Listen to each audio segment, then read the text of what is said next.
ওই সময়টা থেকে আপনি দলের থেকে কোনো সাহায্য সহযোগিতা পেয়েছেন? না, ওই টাইমে আসলে জঙ্গি অর্থায়নের মামলা ইন্টারন্যাশনাল একটা ইস্যু, টেরোরিস্ট একটা ইস্যুটাই একটা ইন্টারন্যাশনাল ইস্যু। তখন আমার দল সামনাসামনি কিছু না বললেও আমাকে মানসিকভাবে সাপোর্ট দিয়েছেন।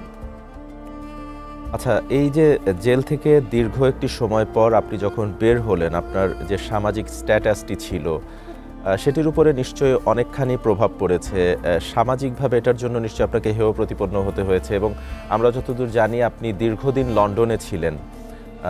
আপনি হয়তোবা অগস্টে এই স্বৈরাচারী সরকার পতনের পরে দেশে ফিরে এসেছেন। এই বিষয়টা একটু আপনার মুখ থেকে জানতে চাই। সামাজিকভাবে হেয় প্রতিপন্ন,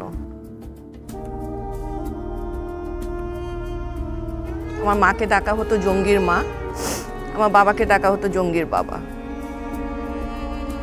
তাদের নামই হয়ে গিয়েছিল এটা। আমাদের সমাজের লোক যখনই যায় খটে মানুষের উপর,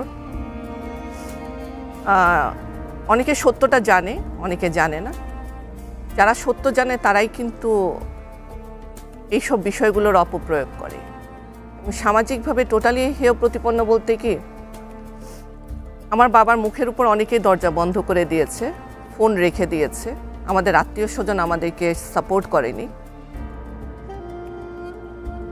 এমনও হয়েছে আমি জেল থেকে বের হওয়ার পরে যখন আমি আদালতে কোনো হিয়ারিং করতে দাঁড়িয়েছি, জাজ সাহেব ওপেন কোর্টে আমাকে অপমান করেছে, জঙ্গি ডেকেছে,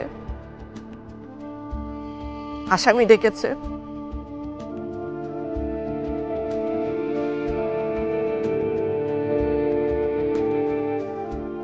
আজকে আপনাদের এসএটিভিতে আসছি আমি।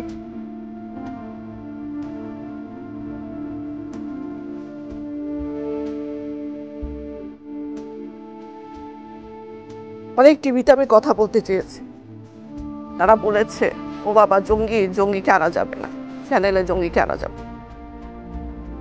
এর চেয়ে আর হেয় প্রতিপন্ন কিভাবে হবো জানি না। দলের প্রোগ্রামে গেছি, সেখানে বলা হয়েছে জঙ্গি এখানে কেন।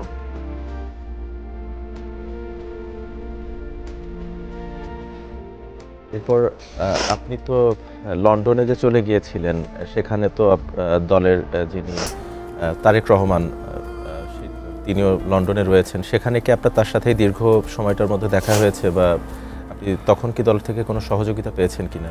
আমি আসলে দীর্ঘ 6 বছর যুক্তরাজ্যে ছিলাম। ওখানে পাবলিক যে মিটিংগুলো হতো, নেতার ওখানে প্রেজেন্ট থাকতেন। আমি প্রতিটা মিটিংয়ে গেছি এবং ওনার সাথে আমি পার্সোনালি দেখা করেছি। আমার সব বিষয়গুলো উনি জানেন এবং উনি সবসময় আমার খবরাখবর নিয়েছেন, আমার পাশে ছিলেন। ওনার কাছে এটার জন্য কৃতজ্ঞ। উনি আমার দলনেতা হয়ে যে সাপোর্টটা করা দরকার উনি করেছেন আমাকে। আমি সর্বশেষ দুইটি বিষয় আপনার কাছে জানতে চাই। একটি হচ্ছে যে আপনি যে আপনার জুনিয়রদের কথা বলছিলেন, সবশেষ তাদের ভাগ্যে কি ঘটেছিল এবং কি হয়েছিল তাদের সাথে, আর আরেকটি হচ্ছে যে আপনি যদি আগামীতে সুযোগ পান কখনো, এই আপনার জীবনের এই যে ঘটনাটি আপনি বললেন, এর সাথে সংশ্লিষ্ট ব্যক্তিদের ক্ষেত্রে কি আপনি কোনো আইনি পদক্ষেপে যেতে চান কিনা?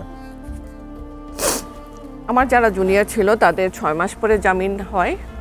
লোয়ার কোর্ট থেকে জামিন দিয়েতে, যেহেতু তারা কোনোভাবে লায়াবল ছিল না, তারা যে এই ফাঁদের শিকার হয়েছে, সে কারণে কোর্ট এটা বুঝে তাদেরকে জামিন দিয়েছে এবং আমি স্টেটমেন্টও দিয়েছিলাম যে এই টাকাটা আমি জমা দিয়েছি, তাদের কোনো অপরাধ নাই। সেকেন্ডলি হচ্ছে তারা এখন ভালোই আছে, তাদের মামলা খালাস হয়ে যায়। 2টা মামলা থেকে তারা অব্যাহতি পায়, তারা প্র্যাকটিস করছে।